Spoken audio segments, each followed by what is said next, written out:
Vladimir Putin mund të rikthehet në skenën botërore sipas një plani evropian të paqes që pranon të lejojë Rusin të kthehet në G8. Oferta u bë në një kundërpropozim ndaj planit 28 pikësh të Donald Trump, i cili favorizonte shumë Rusin. Plani evropian përmban disa lëshime, duke përfshirë një kufizimin në madhësinë e ushtrisë së Ukrainës dhe një angazhim për zgjedhje që mund të çojë Volodymyr Zelenskin të largohet nga pushteti, një kërkesë kyçe e Moskës. Pas një samiti emergjent në Gjenev, Marco Rubio, sekretari i shtetit i SBA, tha të dielën në mbrëmje se SBA-t tani po bëjnë disa ndryshime në planin e tyre të paqes.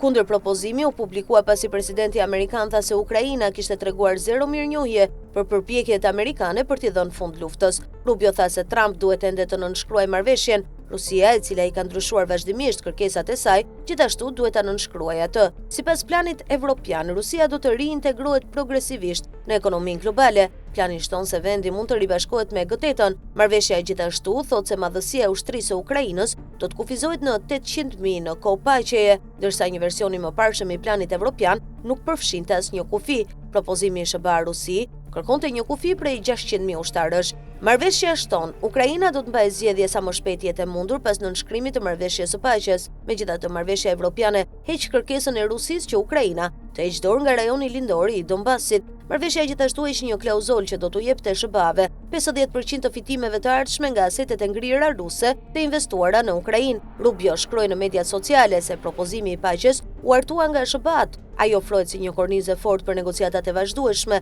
Ai bazohet në kontributin nga pala ruse, por bazohet gjithashtu në kontributin e mëparshëm dhe të vazhdueshëm nga Ukraina. Kritikët e propozimit të Trump thanë se nëse pranoi, kjo do të thoshte se sakrificat të mëdha të Ukrainës në gjak dhe thesar do të kishin qenë të kota. Trump fillimisht i dha Kievit një afat deri të njëjtën, ditën e falënderimeve për të pranuar planin. Friedrich Merz, kancelari i Gjermanisë, tha se ishte skeptik se afati do të përmbushej. Tani për tani nuk jam ende i bindur se do të marrim zgjidhjen që dëshiron presidenti Trump në ditët e ardhshme.